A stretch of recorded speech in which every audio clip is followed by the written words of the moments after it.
Hey guys, welcome back to a brand new video, and in today's video we will be talking about the 2022 Senate election in Pennsylvania, and just taking a look at the Democratic primary here. So, again, for those of you who don't know or who are not really on Twitter, I've been on Twitter way too much today.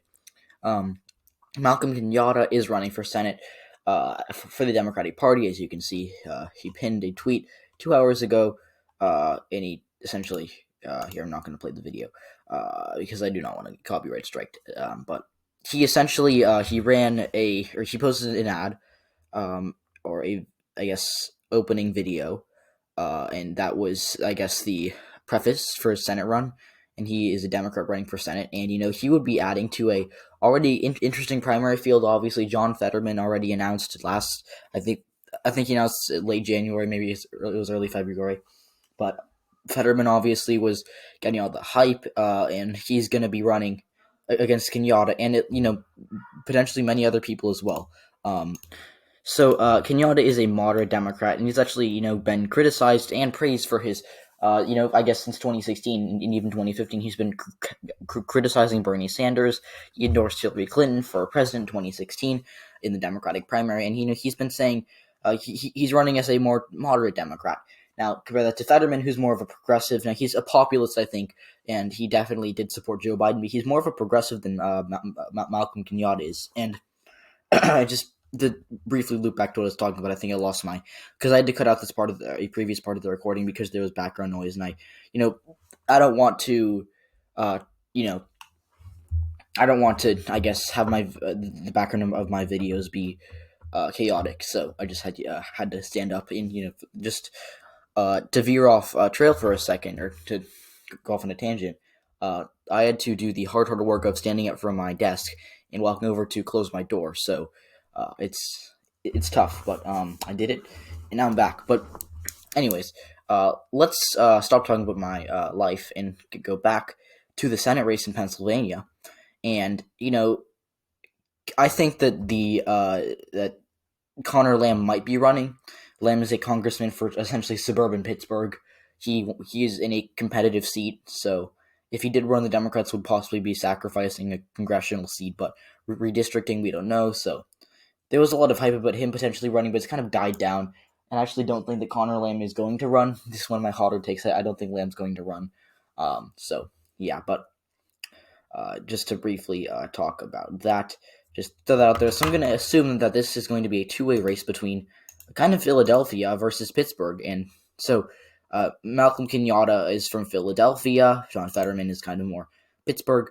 It'll be a regional battle, and I think I'm gonna make an early, I guess, county map. Not this won't be my final prediction for counties, but it'll just be taking a look at, I guess, what this is going to potentially look like. So you just like the YPMS county map's a little laggy, and it's a good tool to use. I prefer mapchart.net, but it's map chart like it's like good for formal maps, but we're just going to be filling this out as we go, and it's in Yapums keeps track of it, whereas MapChart does not, unless you click present type, or not even then. But anyways, let's just Pittsburgh and surrounding areas are probably going to be Fetterman country, whereas Philadelphia County. If I clicked in the right county, this is Delaware County, this is Chester, this is Bucks. I think this is Montgomery. No, I think this is Bucks. That's Montgomery County.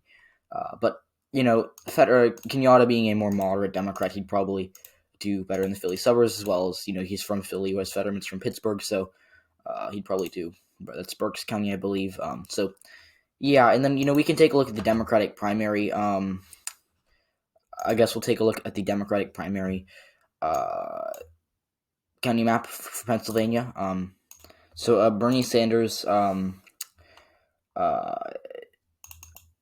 Bernie Sanders did decent in the Pennsylvania part. He did better than most expected. I mean, I remember Sanders. So Sanders, just to look at his coalition, the only kind of I'm kind of surprised by here is Berks County, just suburban Philly. Kind of, it's more of a Republican-leaning county than neighboring, I guess, Chester County or Bucks County. I think that's. Oh, my bad. Oh yeah, no, I think I said earlier this is Bucks and this is Montgomery. Yeah, but anyways, but just going back to these. I guess these more rural or white-collar counties, or the rural counties went for Sanders. Center County is where College Park is, so Sanders did well there. It was pretty close though. So Sanders, with College Town, he did well in the rural part of the state as well as College Town. Hillary Clinton did well in Erie. That's where Erie is, hence the name. Allentown. She also won Lackawanna County, which is where Scranton is, but it was decently close. She did very well in Philly. She also did well in Allegheny. And, I guess I'd make an argument for Kenyatta potentially winning Allegheny, but Fetterman's from there, and I just think that he'll be able to get white working class voters out to vote for him in a way that Clinton couldn't do in 2016, or Sanders couldn't do in 2016. Now, Sanders, of course, in 2016, he was definitely more preferred by the white working class than Hillary Clinton was, but I'm not sure that, I mean, it could be close, and I think it will be. I think that Allegheny will be close, but I think Fetterman being from there will just give him the victory there, but I'll put it as, I don't want to put it as lean. Also, why did I highlight kind of New York? But, yeah. So just wanted to highlight that really briefly. Obviously, Trump did very well in Pennsylvania. We don't need to talk about that too much. He won every single county, actually. I didn't know that. So, yeah, but, the rural part of the state is probably Fetterman territory, definitely. Sanders did very well in the rural part of the state. So I'm just going to mark, I think Kenyatta is going to do better in Erie. He'll probably win Lackawanna, even though it's going to be closer because of the white working class in Scranton potentially coming out for Fetterman in a way that we didn't see for Sanders in 2016. So I'm just going to assume that. But, Fetterman probably, or Kenyatta, where's Allentown? I'm forgetting the county that Allentown's in. It's Lehigh County, right? Did I read that right? Lehigh. Yeah, I think Lehigh narrowly go for Kenyatta. That's Lehigh, I think. But, the rest of the state could probably... Dauphin County would probably go for Kenyatta as well. I actually don't remember who won Dauphin over here. Clinton won Dauphin County. That's not a surprise to me either. So, Dauphin is, for those of you who don't know, that's where... that is where... Harrisburg is. That's the capital of the state. And then, the rest of the rural part of the state is probably going to be Fetterman territory. So, this is going to be somewhat similar to a Clinton versus Sanders 2016 primary.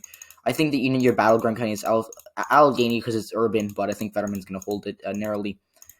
Scranton or Lackawanna County and surrounding areas could be competitive, and then these, I guess, outside or these Philly suburban / ex-urban counties could be more competitive. Dauphin could also be competitive, but so Fetterman is probably going to win the counties, but obviously Lynn does not vote. So a random county like Cameron County right here does not have the same influence as Philadelphia County. So it'll be very close. This is a tight primary, so it'll be very interesting to see who comes out of it. But I think that Fetterman is right now the favorite. He has more name recognition. Him already being the lieutenant governor certainly helps, and he was the lieutenant governor. And just to briefly take a look at 2020 election. Actually, let's not do that just yet. He was a lieutenant governor for a decently popular governor, and actually quite popular, at least in 2018. That might have changed by now due to COVID, but if Tom Wolf did run for re-election in 2022, he's not going to because he's term limited, but if he did, I have confidence that he'd win. But Tom Wolf is very popular, so you can see he won re-election by 17%, which is huge. This is a state that Joe Biden carried by just 1.2%. So, he did well in Pittsburgh. He won Beaver County, which was a pretty solid county for Trump. Let's go here. It was pretty solid for Trump, as you can see. He won it by 18. So he did very well in the state of Pennsylvania in 2018. And Fetterman ran as his. Let's just take a look at full Pennsylvania results to make this easy. Fetterman ran as his lieutenant governor.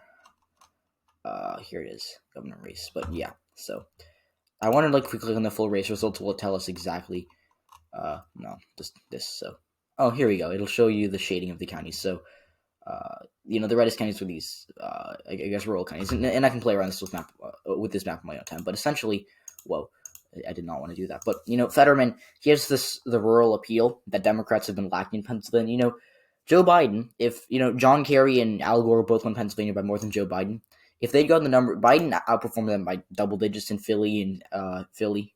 I'm not sure about Allegheny, maybe, but I know he did a lot better in Philly, and had Gore and Kerry, if Biden had gotten the rural numbers that Gore and Kerry had gotten in the early 2000s, he wouldn't have needed to do as well as he did in Philly. And it's because of the Appalachian swing against the Democrats. The rural part of the state, it's not just Pennsylvania, it's West Virginia, it's Kentucky, and that's a theme for another time. But these rural parts of these states are swinging hugely against Democrats. Democrats used to be winning. Al Gore, he won a bunch of counties in this area around Pittsburgh. He won Beaver County. I know it's the name, but I'm not going to try to name all these counties because I would be, it would not be fun for anyone, especially me. But Gore won a lot of these counties surrounding Pittsburgh. Fetterman, or no, excuse me, Biden did not win any of those counties. He won Allegheny, which is where Pittsburgh is in, but that's it. So Fetterman, he probably wouldn't win any of these counties if he is the nominee. But if he was the nominee, I think his populist politics could make it a lot closer. Because Biden, he got destroyed in a lot of these counties. I did not want to do that. I just wanted to find my 2020 election results. Anyways, here it is. Lawrence County is an example. This was a Gore County from 2000. Biden lost it by 30, I think. I don't think we'd be talking about Fetterman winning, for example, Lawrence County, but maybe he'd lose by 20 and take away from these rural margins that the GOP is getting, or are getting, actually, is proper grammar. Excuse me. But, yeah, so, and again, I think the GOP has a problem in this race because they don't really know who to nominate. I mean, Lou Barletta was a big name, but he got crushed by Bob Casey in 2018. The Pennsylvania voters probably wouldn't elect a guy that they had said no to by 13% 4 years prior. Ryan Costello has been a name that's been floated, but he's more establishment. He has suburban appeal, certainly, because he's from Chester County, but I don't think he'd do as well as Trump did in any other part of the state, except for, there was Philly suburbs. So, again, I think that no matter who wins this race, it would be the favorite for the Democratic Party, or would be the favorite for the eventual general election in the state, whether it be Fetterman or Kenyatta. I think Fetterman's a bit stronger of a candidate, but again, we're going to have to see. So, so I hope I did a good job in this video. I hope you enjoyed this video. If you find it informative or enjoyable, please hit the like button, subscribe if you haven't already. I'll see you all next one. Goodbye.